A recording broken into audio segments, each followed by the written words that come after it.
Hello there, my name is Emerson Holmes. I am head of the manufacturing industrial sector here at Hogan Lovells. Today I'm joined by my partner Markus Burgstaller, who is a partner in the International Arbitration Group here in London. Markus specialises in advising and representing clients in investor-state arbitrations.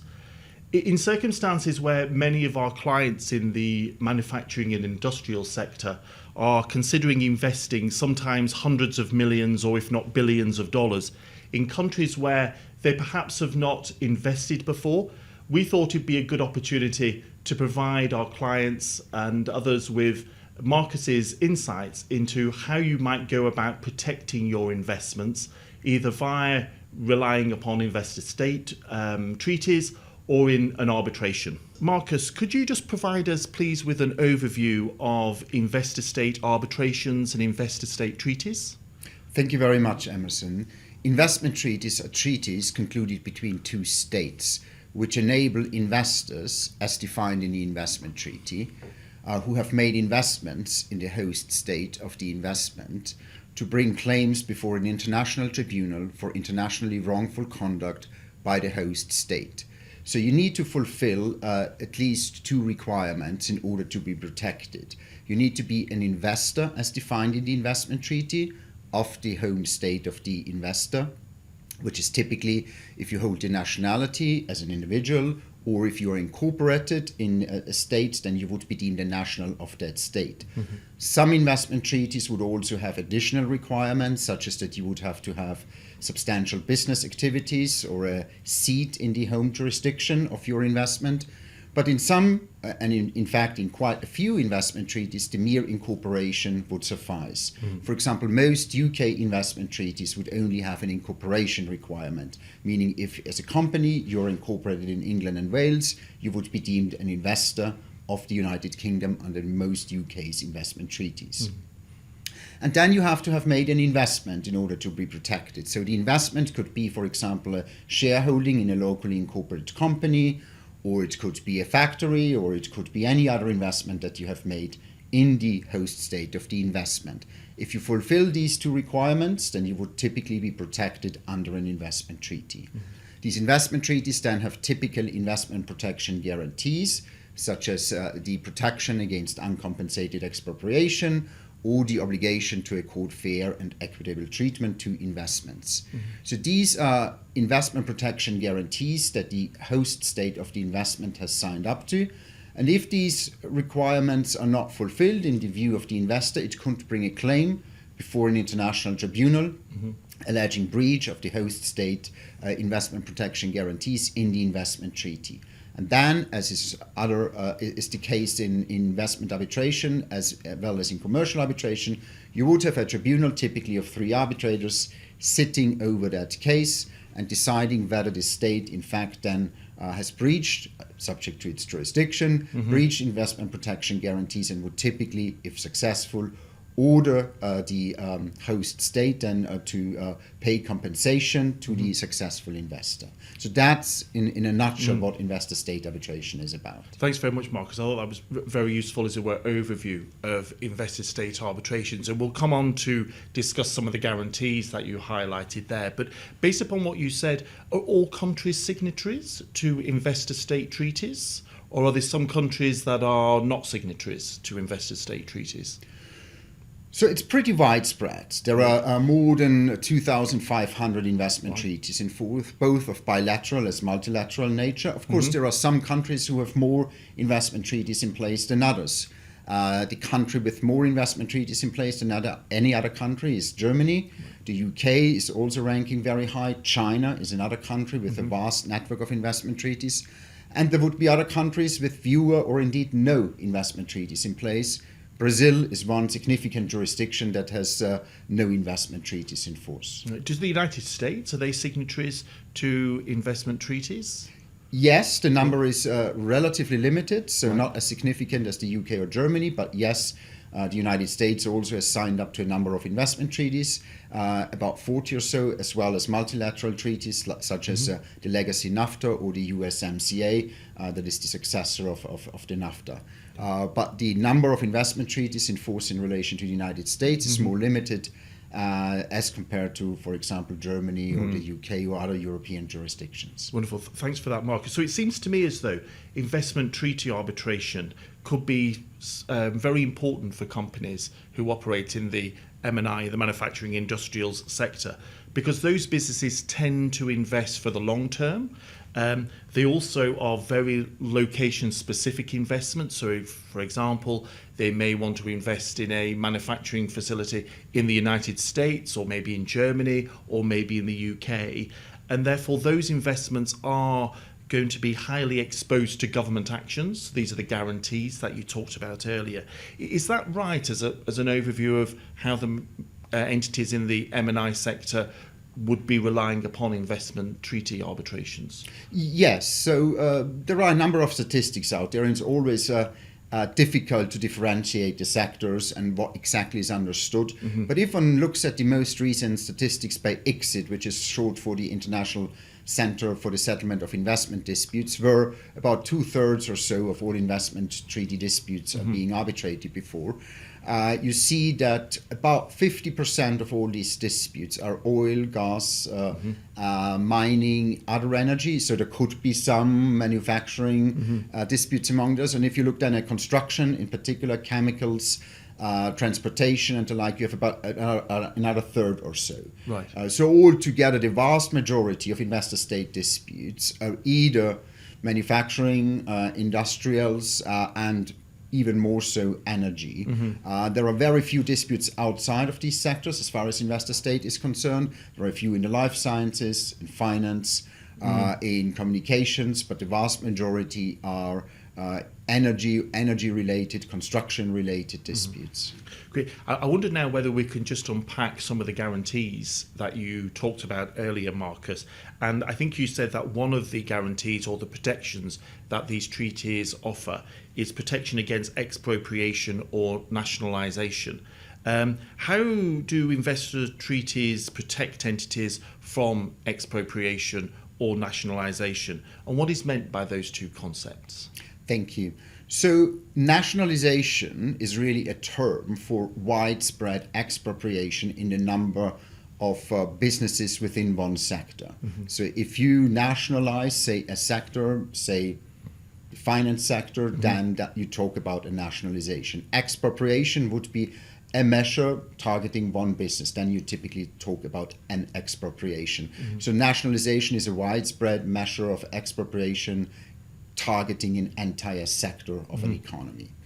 And then within expropriation, you have direct expropriation and indirect expropriation. Direct expropriation takes away the title to property.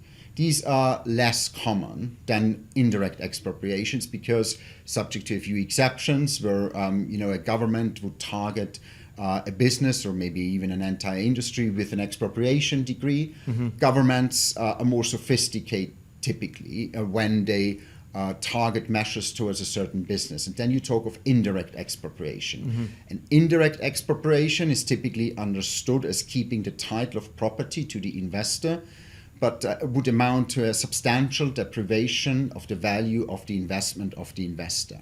That is typically what international tribunals look at, whether there was such a substantial deprivation of the value of the investment. So the threshold, will come probably to other investment protection guarantees later, is reasonably high and historically has proven more difficult than other investment protection guarantee. There are, of course, some treaties where you would have, as an investor, have to argue expropriation or the expropriation and being uncompensated. And there may not be the opportunity to plead other investment protection guarantees simply because the applicable investment treaty would not provide for another investment protection guarantee. So if you are, so to say, forced as an investor to plead expropriation, you need to be aware that the standard is reasonably high and more difficult to overcome than other investment protection guarantees. In a previous podcast, we had a discussion with one of my partners about critical minerals. And that's always in the news at the moment. And the way in which you're describing these sectors and expropriation of particular sectors, could that extend to critical minerals as well?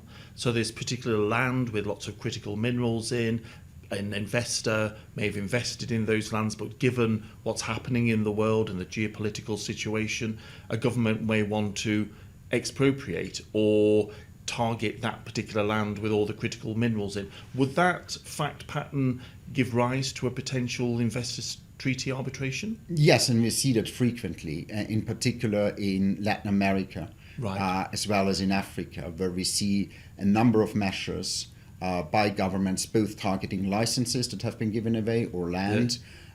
New government comes in power, and then the investor would be able to bring a claim for protection against uncompensated expropriation, or probably more likely to succeed, a violation of the obligation to accord fair and equal treatment to the investments of an investor. So we see in particular, looking, for example, at Africa and mining in Africa, which is very important also to the energy transition, we see relatively stable number of investment claims, but we see growth in particular with respect to the energy transition, in particular in Africa as well as Latin America. That's good to know. The second protection I think you described at the outset, Markus, was if there was going to be any sudden regulatory changes that could impact the profitability of an investment.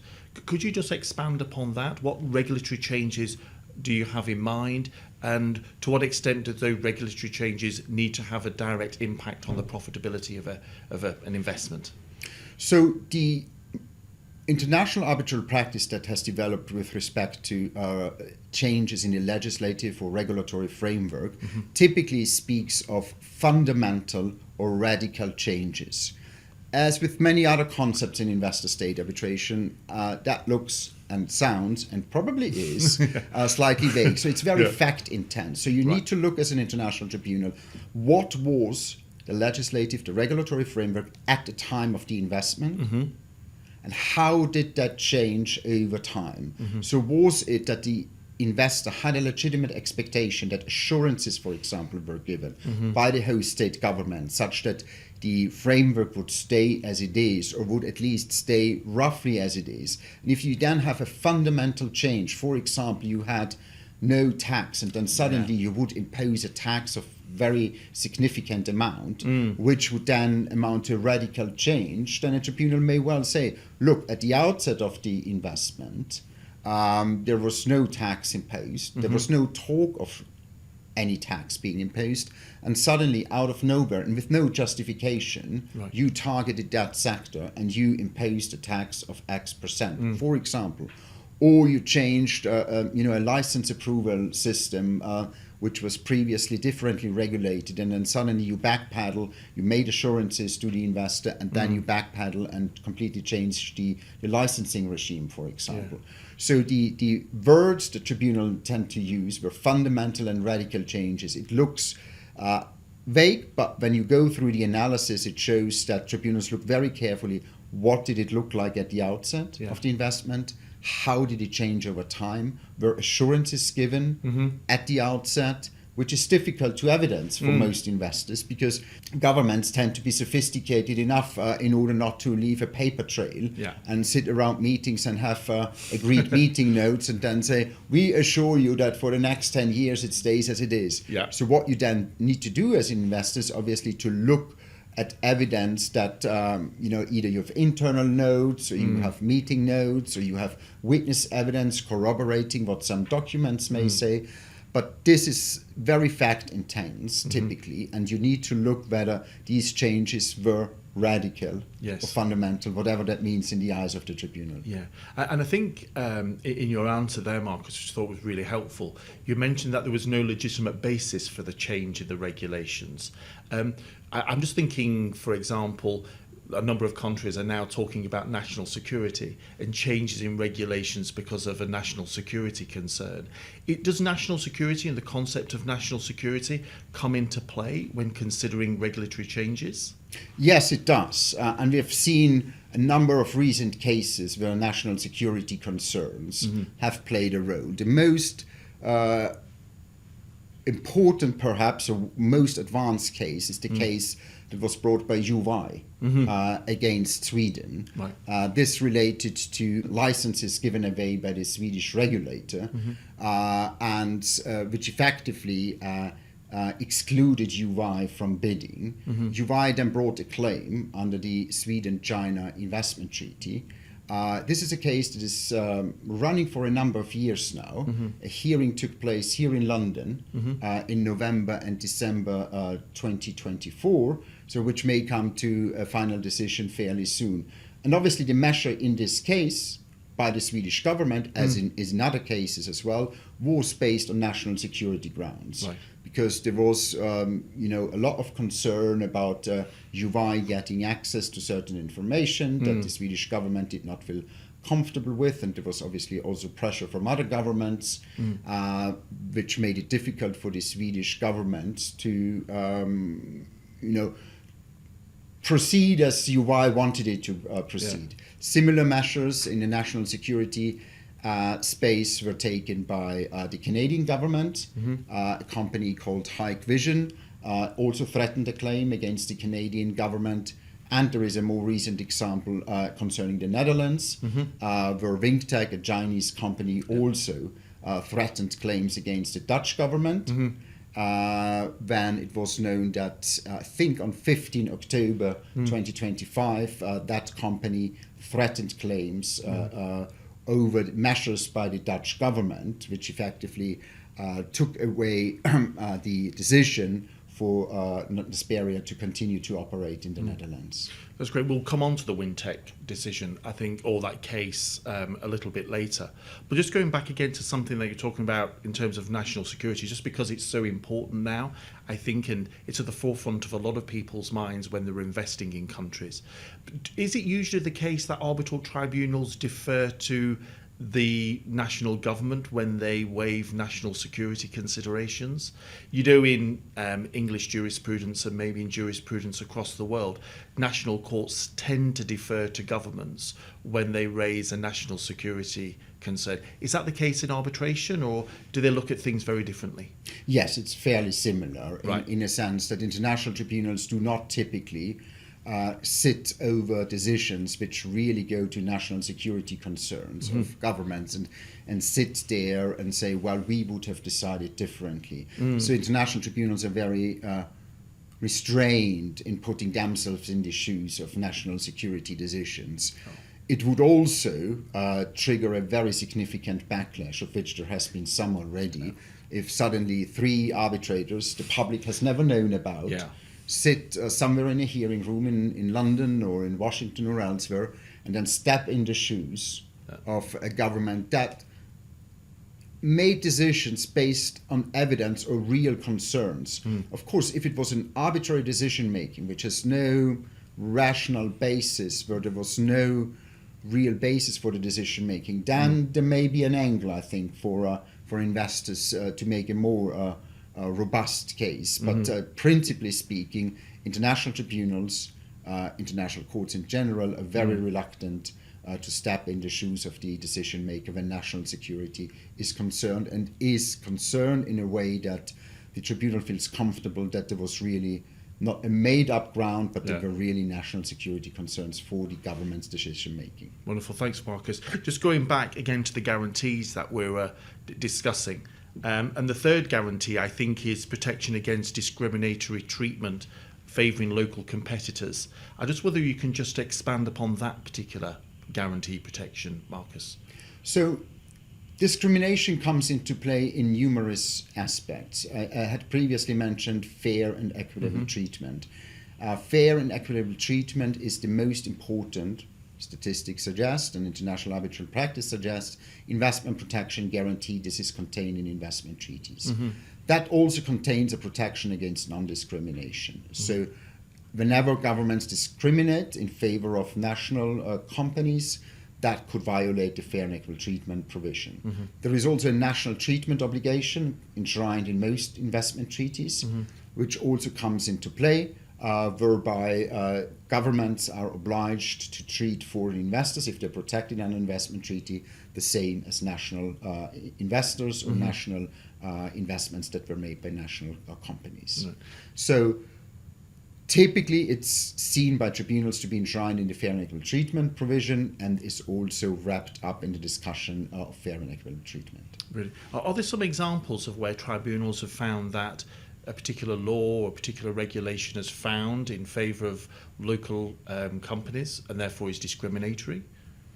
There have been a number of cases, but governments tend to be slightly more sophisticated these days. So they would find measures which do not single out a national company and favor that national company over a foreign investor. Yeah. So other ways are typically found in order to favor a national company as compared to a foreign investor. So that is very rare for governments to say, I take away the license, for example, of the foreign investor and hand it to the domestic competitor. Yeah. So other ways, the more sophisticated ways are found. Not so much perhaps by looking at the obligations under investment treaties, but simply also as a matter of politics. It does not look very good for most governments to do discrimination in a very open manner. Brilliant. The final guarantee that I just want to explore with you, Markus, is maybe delays or revocation or denial of particular licenses. That could be, I suppose, for licenses for zoning, for a particular plant, for example, or particular power plant is another example. How do investment treaties protect entities from these types of issues? It does, again, in many cases, come under the umbrella of fair and equitable treatment. It could be that a significant delay would amount to a violation of due process under fair and equitable treatment. There is also a different prong that you may have to argue, and that is denial of justice.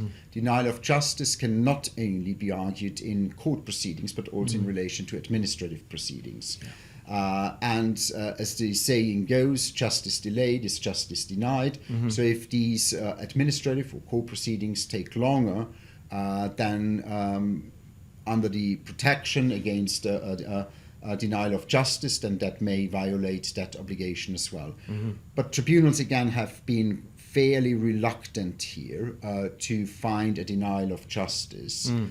In particular, it needs to be shown that there was not just a delay in one proceeding, but almost as if there were the entire system in this state that would be not really functioning. Okay.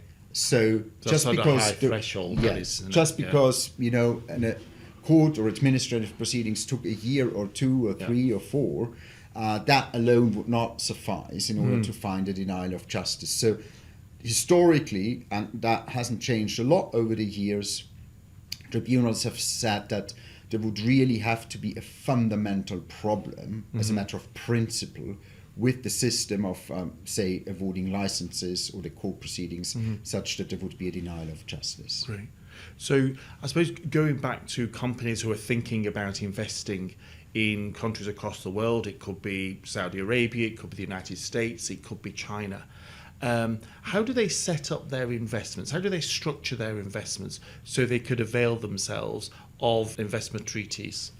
So what you typically do as a sophisticated investor, if you go into a new country, is that you work with your corporate and your tax lawyers as well as your investment lawyers to find the best structure for your investment. Typically, corporate and tax in particular considerations would be at the forefront of any investor's mind.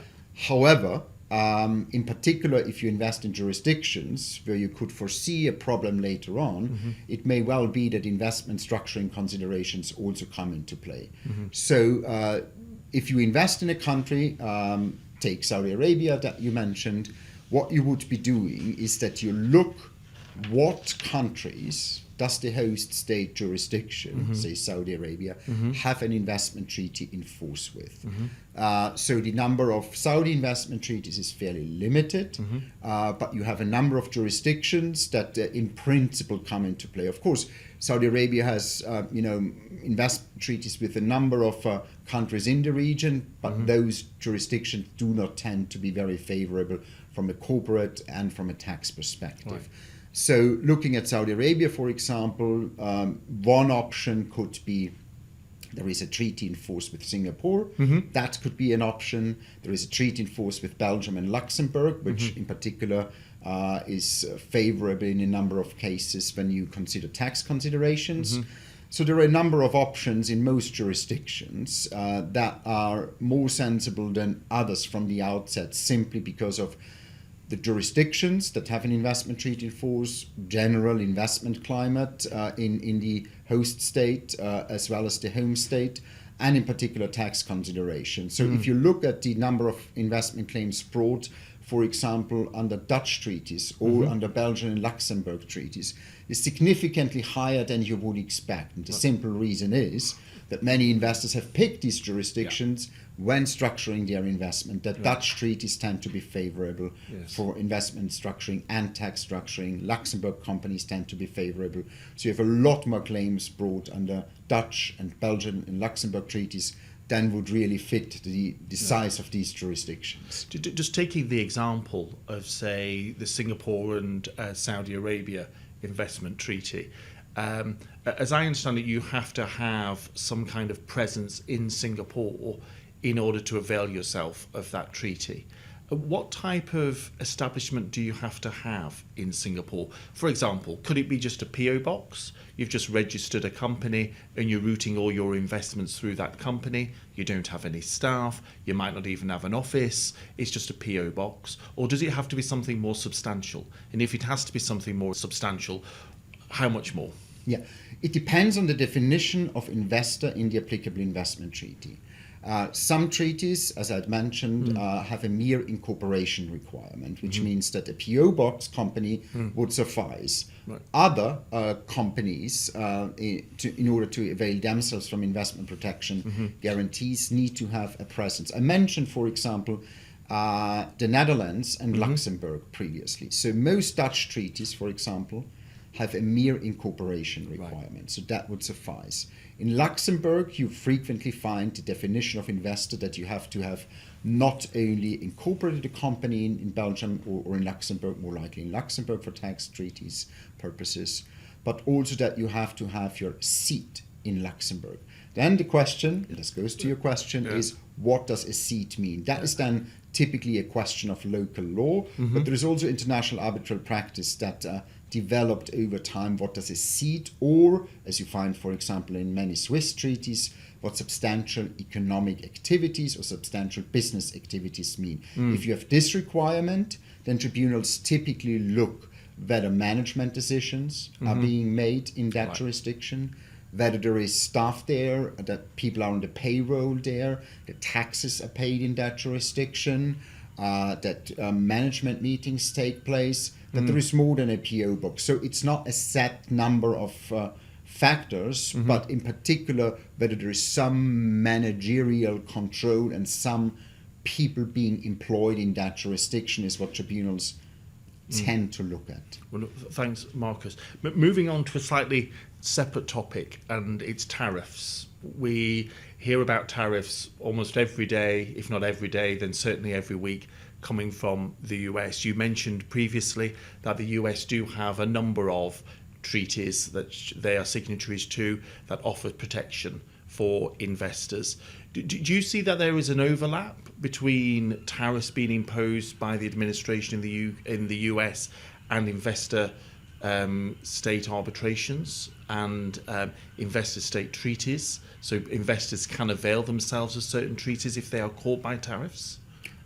Yes, they can, is the short answer, but we haven't seen a flood of claims, to put it mildly, at the moment. So a tax is similar in its effect than tariffs can be. So in that sense, a tariff can operate as a tax for some investors and therefore may be actionable as well under investment treaties. In order to avail yourself of the investment protection guarantees, you have to have made an investment already. So as an entry barrier, it's more difficult than for you to argue that tariffs have been imposed. But assume that you have already made investments in the past, and then you're hit by a tariff. Then if you're protected under an investment treaty, unless there is a carve-out for tax, which some investment treaties have, or tariffs, then you may avail yourself of the protection of an investment treaty. Now, Why has there not been yet a flood of claims? First of all, the United States has a limited number of investment treaties in force. If you look at the countries with which the US has investment treaties in force, you see in particular that the major economies, in particular in Asia, as well as in Europe, do not have investment treaties in force with the United States. In particular, the largest European economies, for example, Germany, France, the UK, Italy, Spain, and the like, they do not have an investment treaty in force. Only former Eastern European countries, so for example, Poland, the Czech Republic, Slovakia, the Baltic states, Estonia, Lithuania, Latvia, they all have investment treaties in force with the United States. But I haven't brought, or any other country to the best of my knowledge, claims against the United States for the imposition of tariffs. I don't think that any claim against the United States in the history of investment arbitration has been successful. Right. So they have a very good track record as well. Yeah. And it probably is also not at the forefront of most investors to bring a claim against the United States. It would probably not go down too well with the administration if you were to bring a claim for tariffs being imposed. But in principle, unless there is a carve-out, and if you're protected, nothing should prevent you, as a matter of law, to bring a claim for the imposition of tariffs. Is there a time limit that you have to comply with to bring an investor-state arbitration, Markus? So, for example, in like general commercial disputes, we obviously have like 3 years or 6 years or 12 years as limitation periods, certainly in English law. Is there something similar in investor-state disputes? As a matter of international law, as a matter of principle, there is no statute of limitations. Right.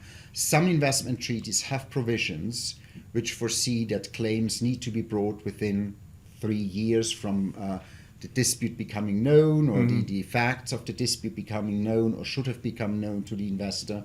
But that's rare, and that's the exception. We see some investment treaties that have that provision, but the principle is, and unless there is such a provision in the applicable investment treaty, the principle is there is no statute of limitations. So the vast majority of cases, there would be no statute of limitations because there is no principle under international law. Right, that's good to know. But one of the, I think, highest profile potential ICSID arbitrations in the manufacturing sector involves a case which you mentioned already, which is Wingtech versus the Netherlands. Could you just please provide us with an overview of that case? As I understand it, it hasn't been referred to arbitration yet. Is at a pre-arbitral phase, but could you just provide us a bit of an overview of that case? Yes. So that case is a threatened case by Wingtech under the Netherlands-China investment treaty. So as I mentioned previously, China has a number of investment treaties, and one is also with the Netherlands. So it was end of September, following reports that parts of Nexperia would be relocated to China, that the Dutch Minister of Economic Affairs signed an order under the so-called Goods and Availability Act in the Netherlands, which was dormant, I understand, for dozens of years, if not more, granting the state powers to block or reverse any corporate decision of Nexperia if they are deemed, quote, potentially harmful to the interests of the company, to its future as a Dutch company and European enterprise. So obviously the stakes in this case are very high. Why? Because Nexperia manufactures low-margin semiconductors for a wide range of industrial